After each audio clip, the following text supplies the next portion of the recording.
বিপদে বন্ধু চেনা যায়, পুরনো প্রবাদ জুৎসই সাকিব তামিমের বন্ধুত্বের গল্পে। সময়ের পালাবদলে দুই বন্ধুত্বের সম্পর্কে দূরত্ব এসেছে। মুখোমুখি অবস্থানে দুজন, পথও ছিল ভিন্ন, যার নেপথ্যে ছিল ক্রিকেটীয় কিংবা অক্রিকেটীয় কারণ। দুজনের বিরোধে ব্যক্তি সম্পর্কের চেয়ে বড় ক্ষতি হয়েছে দেশের ক্রিকেটের। সাকিব তামিম দ্বন্দ্বের প্রভাব পড়েছে ড্রেসিং রুমেও। দুভাগে বিভক্ত ক্রিকেটাররা, গ্রুপিংও এসেছে প্রকাশ্যে। অতীতের বিতর্কিত কর্মকাণ্ড এখন চাপা পড়ার সম্ভাবনা জেগেছে।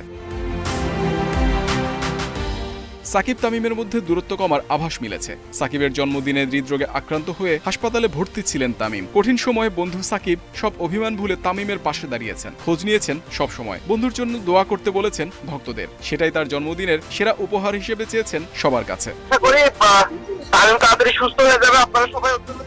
তামিমের জন্য সাকিবের আবেগ স্পষ্ট হয়েছে ফেসবুক পোস্টে, যে বার্তা বৈরী সম্পর্কের মাঝে আশার সঞ্চার করেছে। তাদের মাঝে যে এক অদৃশ্য বন্ধন, সেটা জানতে পেরেছে ভক্ত সমর্থকরা।